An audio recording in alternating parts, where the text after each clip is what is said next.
नमो भगवते वासुदेवाय।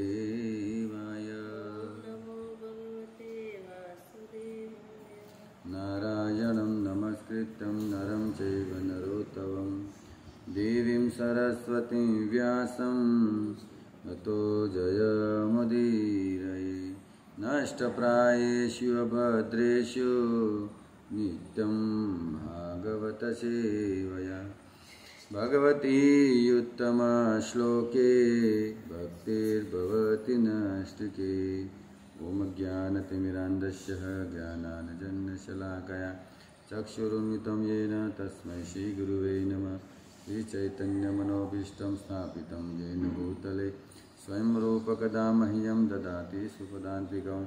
वन्देऽहं श्रीगुरुः श्रीयुतपदकमलं श्रीगुरून् वैष्णवास्यं श्रीरूपं साग्रजातं सागररघुनाथान्वितं तं सजीवं साद्वैतं सावधूतं परिजनसहितं कृष्णचैतन्यदेवं श्रीराधाकृष्णपादानं सहगणललिता श्रीशाखान्विताश्च। नमो विष्णुपादाय कृष्णप्रेष्ठाय भूतले श्रीमते भक्तिवेदान्तस्वामिनिति नामिने। नमस्ते सारस्वती देवी गौरवाणी प्रचारिणे निर्विशेषशून्यवादी पाश्चात्यदेशतारिणे। वाञ्छाकल्पतरुभ्यश्च कृपासिन्धुभ्येव च पतितानां पावनेभ्यो वैष्णवेभ्यो नमो नमः। हे कृष्ण करुणा सिंधु दीनबंधु जगतपते गोपेश गोपिका कांत राधा कांत नमस्तुते। तप्त कांचन गौरांगी श्रीराधे वृंदावनेश्वरी वृषभानुसुते देवी प्रणमामि हरिप्रिये। श्रीकृष्ण चैतन्य प्रभु नित्यानंद श्री अद्वैत गदाधर श्रीवासादि गौरभक्तवृंद। हरे कृष्णा कृष्ण कृष्ण हरे हरे हरे राम राम राम हरे हरे।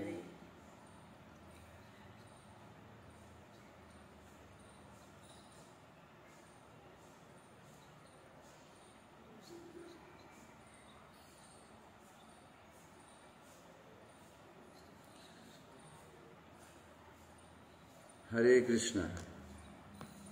तो आज के भागवत क्लास में उपस्थित आप सभी भागवत प्रेमी भक्तों का हार्दिक स्वागत है। कल क्लास नहीं हो पाया, उसके लिए मैं क्षमा चाहता हूँ कि कोई इमरजेंसी कार्य आ गया था, इसीलिए हम बाहर चले गए थे।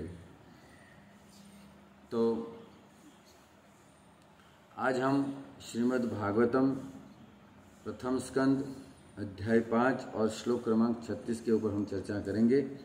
आइए हम सबसे पहले श्लोक का उच्चारण करें। कुर्वाणं यत्र कर्माणि भगवत् शिक्षया सुकृत् गृह्णन्ति गुणनामानि कृष्णस्यानुस्मरन्ति च। कुर्वाणं यत्र कर्माणि भगवत् शिक्षया सुकृत् गृह्णन्ति गुणनामानि कृष्णस्यानुस्मरन्ति च। अनुवाद श्री प्रभुपाद जी के द्वारा। पूर्ण पुरुषोत्तम परमेश्वर श्री कृष्ण आदेश प्रमाणे કર્મો કરતી વખતે વ્યક્તિ સતત તેમનું અને તેમના ગુણ તથા નામોનું સ્મરણ ચિંતન કરે છે। श्रील प्रभुपाद की जय। बहुत सुंदर बात बताई यहाँ पर नारद मुनि जी ने। नारद मुनि जी कहते हैं पूर्ण पुरुषोत्तम परमेश्वर श्री कृष्ण के आदेश के अनुसार, मतलब भगवान ने अपनी भगवत गीता में उन्होंने जैसे जैसे हमें आदेश बताया है, जो जो हमें आज्ञा दी गई है, उस प्रकार से हम सभी को कर्म भी करने हैं। और कैसे करने हैं? तो कर्मों के साथ साथ हमारा चिंतन मनन भी होना चाहिए, भगवान का स्मरण होना चाहिए। तो ये जो कार्य है वो भगवान के लिए अर्थात उनकी प्रसन्नता के लिए कार्य हो जाएगा। अलग से हमें कुछ प्रसन्न करने की जरूरत नहीं रहेगी, क्योंकि हम जो भी कार्य कर रहे अगर उसमें भगवान का स्मरण है, भगवान की लीलाओं का हम स्मरण कर रहे, भगवान का गुण हम गा रहे, तो समझ लीजिए कि वो कार्य आपके लिए भक्ति हो गई।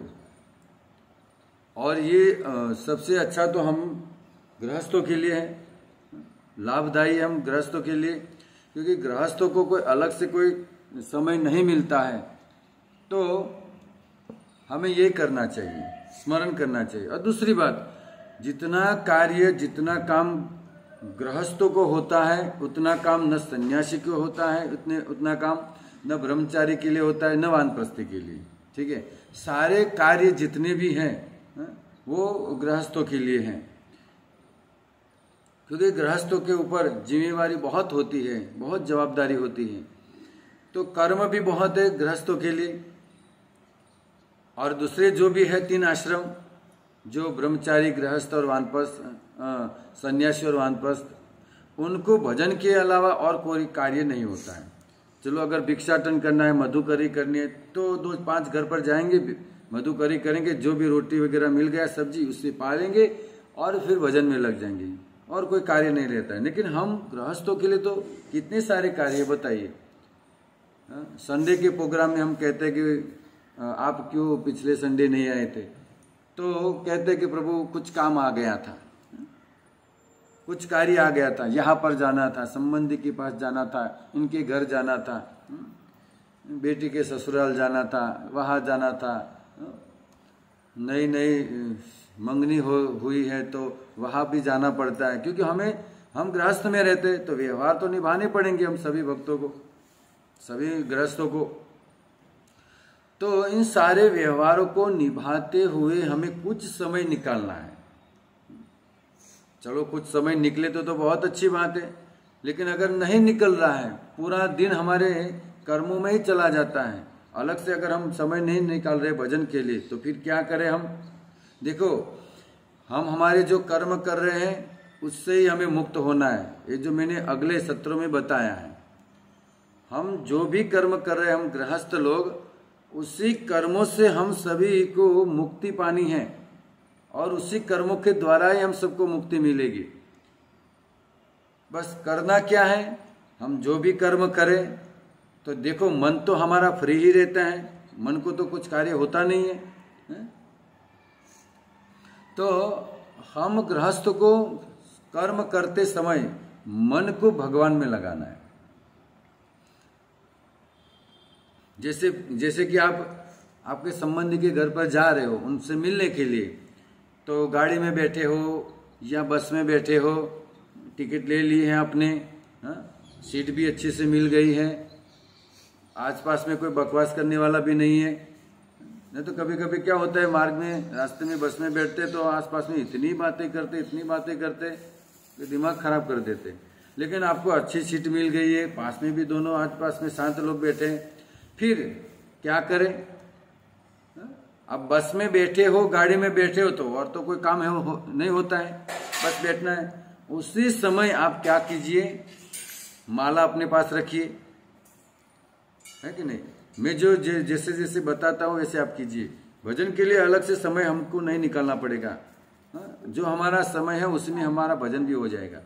तो गाड़ी में बैठिए तो माला लेकर बैठिए, और 1 घंटे का रास्ता हो या आधा घंटे का रास्ता हो, उसमें आप नाम जप कीजिए, हरे कृष्णा कृष्णा कृष्णा हरे हरे, हरे राम राम राम हरे हरे। भगवान का नाम जप कीजिए, आपका रास्ता भी कट जाएगा और हमारा भजन भी हो जाएगा, है कि नहीं। अलग से कुछ समय निकालने की जरूरत नहीं है। फिर जब संबंधी के पास घर पर जाओ, जो भी व्यवहार करना हो, खाना पीना, चाय वगैरह जो है वो उसको निपटाने के बाद जब वापस लौटते हो, फिर से गाड़ी में बैठो, फिर माला हाथ में ले लो, फिर से हरे कृष्णा कृष्णा कृष्णा हरे हरे, हरे राम राम राम हरे हरे, नाम जपते रहो। तो जाने का आधा घंटा और आने का आधा घंटा, 1 घंटा आपको मिल गया। 1 घंटे में आप 8 माला कर सकते हो, आपकी माला हो जाएगी 8 1 घंटे में। तो देखो हमारा भजन भी हो गया और हमारा काम भी नहीं रुका, है कि नहीं। कोई हमें ताने भी नहीं मारेगा कि तो चलो भक्ति में लग गए तो व्यवहार भी नहीं करते हैं, तो हमें सुनना भी नहीं पड़ेगा और हमारा भजन भी होता रहेगा। तो ये जो बात बता रहे हम गृहस्थ के लिए है। पूर्वाणाम यत्र कर्माणि, अर्थात हम जो भी कर्म कर रहे हैं उसके कर्मों के साथ साथ हमें, उस कार्य के साथ साथ हमें क्या करना है? भगवत शिक्षा सकृत, हमें क्या करना है? भगवान का स्मरण करना है। कौन सा स्मरण करना है? किसका स्मरण करना है? तो कहते हैं गृणन्ति गुण नामानि, भगवान के गुणों का स्मरण करना है, भगवान की लीलाओं का स्मरण करना है। कृष्णस्यानुस्मरन्ति च, भगवान श्री कृष्ण के स्मरण करना है, उनकी लीलाओं का स्मरन्ति च। तो बस इसी समय में हमारा भजन हो जाएगा। तो हम सभी जो गृहस्थ हैं, हम सभी गृहस्थों के लिए कर्म बहुत होते हैं। तो इन कर्मों के साथ साथ हमें भगवान का स्मरण चिंतन करना है, नाम भी जप करना है। ठीक है, तो ये बहुत सुंदर बात बताई नारद मुनि ने। कभी कभी लोग कहते हैं कि भाई समय ही नहीं मिलता है, हम भजन करने का, माला करने का समय नहीं मिलता है। लेकिन समय है हमारे पास, ऐसा नहीं है कि नहीं है। तो कोई भी कार्य करते वक्त हमारा मन जो होता है वो फ्री होता है। रोटी बनाते बनाते आप नाम जप कीजिए, भगवान की कथा को लगा लीजिए, झाड़ू मारते समय, कपड़े धोते समय। यहाँ पर किसकी बात की है?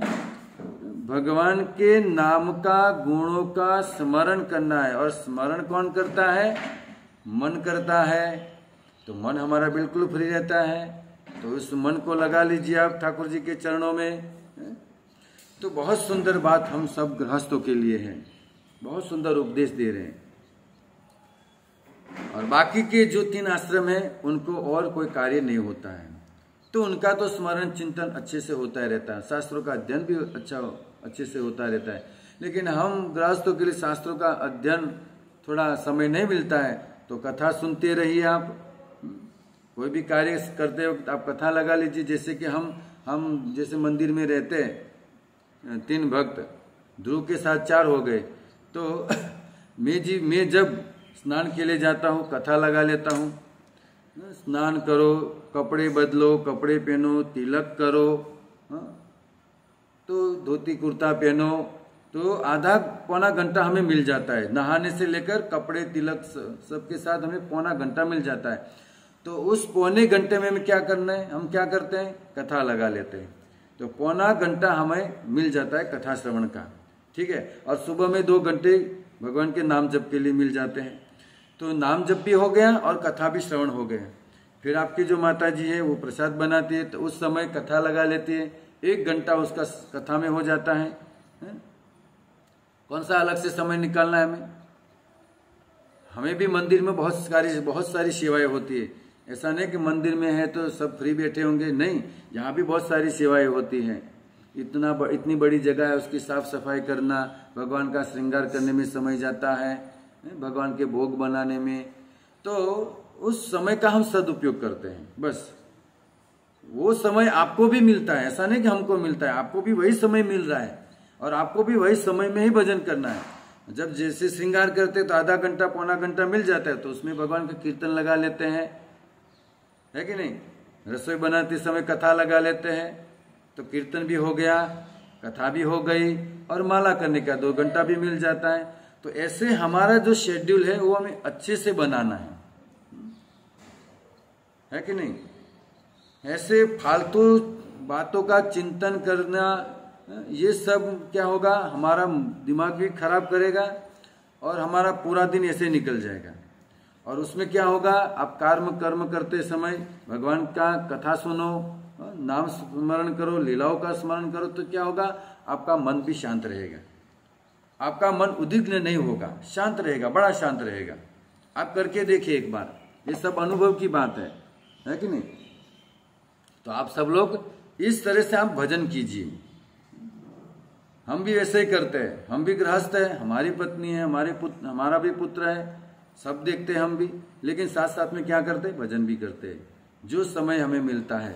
ठीक है, तो यहाँ पर नारद मुनि बहुत सुंदर बात बता रहे हैं कि स्मरण और चिंतन करना है। लेकिन अंतिम जो पद है श्लोक का, उसमें मुख्य बात है किसका स्मरण चिंतन करना है, वो हमें ख्याल होना चाहिए, वो ध्यान होना चाहिए, हमें इसका ज्ञात होना चाहिए हम सभी भक्तों को। तो नारद मुनि यहाँ कह रहे गृह्णन्ति गुण नामानि कृष्णस्यानुस्मरन्ति च। कृष्ण का स्मरण करना है हमें, नारद मुनि जी कह रहे हैं। तो हमें भगवान श्री कृष्ण का स्मरण करना है, उनके गुणों और लीलाओं का। तो एक भक्त जो होता है वो अपने जीवन को इस तरह से गढ़ता है कि कोई भी कर्म करते वक्त वो भगवान का नाम स्मरण नहीं छोड़ता है, उसका नाम स्मरण हमेशा चालू ही रहता है, वो छोड़ता नहीं है। तो हमें भी उसी तरह, हम भी भक्त हैं, इतने दिनों से कथा श्रवण कर रहे, तो भक्त तो बन ही रहे हैं, है कि नहीं? पूरे नहीं बने लेकिन प्रोसेस चालू है, धीरे धीरे धीरे कोई सेकंड कांटा की तरफ भक्ति में आगे बढ़ रहा है, कोई मिनट कांटा की तरफ भक्ति में आगे बढ़ रहा है, और कोई घंटे की कांटा की तरफ भक्ति में आगे बढ़ रहा है कि नहीं? जो सेकंड कांटा होता है फटाफट भागता है, तो जो भक्ति में फटाफट भागते हैं तो वो उनकी दीक्षा भी हो गई है कि नहीं? कुछ मिनट कांटा वाले हैं, कुछ 1 घंटे के कांटा वाले हैं। तो हम सभी भक्तों को सेकंड कांटा बनना है, जो तेज गति से भागता है। तो उस समय में हमें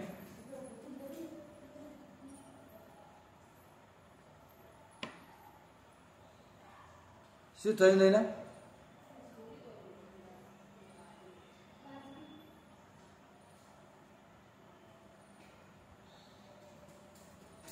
हालत पकड़ी।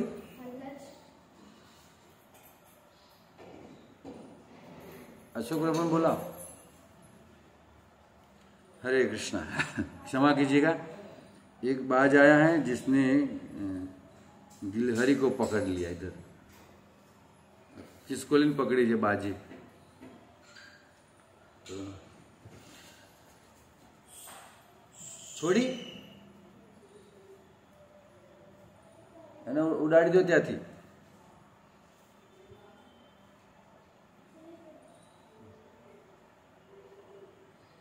हरे कृष्णा, छोड़ दिया गिलहरी को। तो जो भक्त होता है वो भगवान की लीलाओं का स्मरण करता रहता है, वो कभी नहीं छोड़ता है। क्योंकि अगर लीलाओं का स्मरण नहीं करेंगे, भगवान के नाम का स्मरण नहीं करेंगे, तो मन का तो कार्य है कुछ ना कुछ स्मरण और चिंतन करते रहना, ये तो उसका कार्य है ही मन का, वो कभी रुकने वाला नहीं। तो उसको हमें लगाना है भगवान के नाम में और उनके लीलाओं में, मन को लगाना है। तो ये हम सबका अनुभव है कि नहीं? हम सबका अनुभव है कि जब हम कोई कार्य करते हैं तो वो हमारा जो मन है वो कुछ ना कुछ सोचता ही रहता है, कुछ ना कुछ चिंतन करता रहेगा। तो फिर क्यों भगवान का चिंतन न करें, भगवान का स्मरण न करें?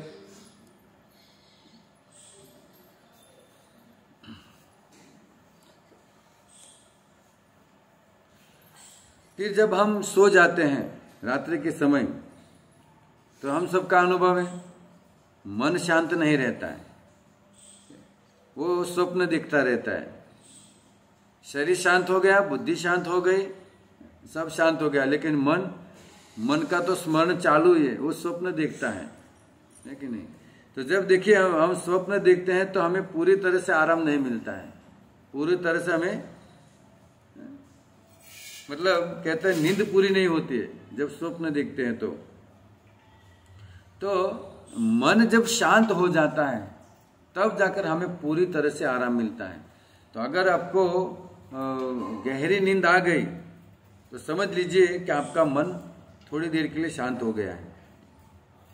जब गहरी नींद में चले जाते तो हमें कुछ ज्ञात नहीं होता है, कोई सुध बुध नहीं रहता है। अगर आप स्वप्न देख रहे हो तो समझ लीजिए कि आपका मन शांत नहीं है, आपका मन अभी भी स्वप्न देख रहा है, मतलब कुछ न कुछ स्मरण चिंतन कर रहा है। तो हमें भी इसी तरह से हमारे जीवन को इस तरह से गढ़ना चाहिए कि चलो अगर रात्रि के समय हम सो रहे, मन स्वप्न देख रहा है, तो वो स्वप्न भी भगवान का हो, इस तरह से हमें कार्य करना चाहिए। देखिए हमारे पूरे दिन में जितने भी कर्म हैं उन कर्मों के साथ अगर हम भगवान का स्मरण चिंतन करते रहेंगे तो रात्रि के समय में सोते समय अगर आपको स्वप्न आएंगे तो स्वप्न भी ठाकुर जी के आएंगे। तो देखो वो भी भक्ति हो गई, सोते सोते भी हमारा भजन हो रहा है। देखिए कितनी अच्छी सुविधा है। तो इस तरह से हमें हमारे शरीर को, हमारे जीवन को गढ़ना चाहिए। पूरा दिन हमें कृष्ण भावनामृत बिताना चाहिए, भगवान की कथा सुननी चाहिए। तो रात्रि समय आपको भगवान के बहुत सुंदर सुंदर मधुर मधुर स्वप्न आएंगे। तो वो भी हमारा मन क्या कर रहा है, हमारे मन ने क्या किया, भगवान का स्मरण चिंतन किया, है कि नहीं। तो इस तरह से हमें पूरा दिन इस तरह से हमें बिताना चाहिए। तो हमें कभी भी भगवान का स्मरण चिंतन नहीं छोड़ना चाहिए। इस श्लोक का यही सार है। हमेशा हमारे मन को लगा ही रखना चाहिए। फिर कहते हैं जब हम हमारे कर्म भगवान के स्मरण नामों का स्मरण करते हुए हम करेंगे, उनकी लीलाओं का स्मरण करते हुए या कथा श्रवण करते हुए, तो समझ लीजिए भगवान बहुत प्रसन्न होते हैं, बहुत भगवान प्रसन्न होते हैं। क्योंकि हमने क्या किया, हमारे मन को भगवान की कथाओं में लगाया, भगवान के नाम में लगाया। तो ये इस कार्य से भगवान बड़े प्रसन्न होते हैं और हमें हम सबको यही करना चाहिए। और देखिए हमारे कर्म भी भगवान को प्रसन्न आएंगे, हमारे कर्मों से भगवान प्रसन्न हो जाएंगे, हमारे कर्म भी भगवान को पसंद आएंगे। तो ये क्या हो गया, हमारा भजन हो गया। क्योंकि सभी क्षेत्रों में अगर कोई मालिक है तो भगवान श्री कृष्ण ही है। आप जो भी कर्म कर रहे हो, जो भी क्षेत्र में, तो समझ लीजिए कि उस सभी क्षेत्रों के मालिक है भगवान श्री कृष्ण और कोई नहीं है। हमारे शास्त्रों में लिखा है अगर आप यज्ञ कर रहे हो किसी अन्य देवताओं का, तो भी उसमें भगवान विष्णु की स्थापना की जाती है। भगवान श्री विष्णु की स्थापना के बिना कोई भी यज्ञ संपन्न नहीं होता है। तो यज्ञ कार्य अर्थात कर्म कांड, उसमें भी देखो भगवान की स्थापना की जाती है। तो हर क्षेत्र में भगवान का ही स्थान है, भगवान ही है। तो इसीलिए हमें हर कार्य में भी भगवान का स्मरण करना चाहिए। इसीलिए कहते हैं भगवान का एक अवतार है यज्ञ पुरुष। तो सभी यज्ञ का फल जो होता है वो भगवान को ही प्राप्त होता है। तो उसी तरह हमें भी कार्य करते वक्त हम जो कर रहे हो कर्म यज्ञ है, एक द्रव्य यज्ञ होता है और एक नाम संकीर्तन यज्ञ होता है। द्रव्य यज्ञ जो अपनी भाषा में कहे तो हवन करिए छे, द्रव्य यज्ञ है। और एक नाम संकीर्तन यज्ञ होता है जो हरिनाम संकीर्तन निकालते हैं। और एक कर्म यज्ञ होता है जो हम कर्म करते हैं। ये भी एक प्रकार से यज्ञ ही है कि नहीं। तो सभी यज्ञों में भगवान विष्णु की स्थापना होती है। तो हम हमारे कर्मों के यज्ञ में, हम जब कर्म यज्ञ कर रहे हैं तो उस कर्म यज्ञ में हमें भगवान श्री विष्णु की स्थापना करनी चाहिए। बिना भगवान की स्थापना किए यज्ञ संपन्न नहीं होता है, हमारे कर्म जो है संपन्न नहीं होंगे। इसलिए हमारे कर्मों में भी हमें भगवान की स्थापना करनी है। तो स्थापना का अर्थ ये हुआ कि कर्म करते वक्त आप भगवान का स्मरण चिंतन कीजिए। आपने जो भी कथा सुनी है या भगवान श्री कृष्ण की आपने सीरियल देखी है, रामायण देखा है, महाभारत देखा है, तो उसकी जो भी लीलाएं हैं, जो पात्र थे लीलाएं, उसका स्मरण कीजिए कि भगवान श्री कृष्ण ने कौन से समय अर्जुन को क्या उपदेश दिया था, उस उपदेश से मुझे क्या शिक्षा लेनी है, मुझे अपने जीवन को किस तरह से सुधारना है कि नहीं। तो इसी चिंतन और मनन में हमें रहना चाहिए। फिर एक दिन क्या होगा, ऐसे करते करते करते हमारा मन जो है पूरी तरह से कृष्ण भावनामृत बन जाएगा। उससे और कोई चिंतन स्मरण होगा ही नहीं भगवान के नाम और लीलाओं के अलावा। फिर अंत समय में जब हम शरीर छोड़ेंगे तो हमारा मन क्या करता होगा, बाकी तो सारी इंद्रिय शांत हो जाती, एक मन एक ऐसा है जो स्मरण और चिंतन करता रहता है। तो उस समय हमारा मन क्या कर रहा होगा, भगवान के रूप गुण और लीलाओं का स्मरण करता होगा। और स्मरण करते वक्त हमारा शरीर छूटेगा तो हम कहाँ जाएंगे? सीधे भगवत धाम। हरे कृष्णा कृष्णा कृष्णा हरे हरे, हरे राम राम राम हरे। तो मन में भगवान का स्मरण करते रहना चाहिए। और एक बात और कि सब कुछ मन के ऊपर ही निर्भर है, ये ध्यान दीजिएगा। सब कुछ मन के ऊपर ही निर्भर है। जैसे कि मोक्ष किसका होता है? मोक्ष किस पर निर्भर है? मन के ऊपर ही मोक्ष है, क्योंकि मोक्ष मन का ही तो है। क्योंकि मन ही हम सभी बंधनों में डालता है। जन्म मृत्यु के चक्कर में कौन हमें डालता है? हमारा मन ही डालता है। तो हमें हमारे मन को भगवान के स्मरण और चिंतन में लगाना चाहिए। मन के संसार में लोग कहते हैं कि भाई मन के हारे हार है, मन के जीते जीत है कि नहीं? जीत किसकी है, हार किसकी है? तो हम सब कहते हैं कि भाई मन की जीत है, मन की हार है। अगर कोई व्यक्ति बीमार हो जाता है, अगर और क्या कुछ और समस्या आ जाती है, कोई धन की समस्या आ जाती है, तो लोग क्या कहते हैं कि देखो आप चिंता मत कीजिए, मन से मत हारिए, मन मक्कम रखिए, आप मन मजबूत रखिए, आप मन से मत हारिए। अगर कोई भी व्यक्ति अगर मन से हार जाता है तो फिर वो कभी भी लड़ नहीं सकता है।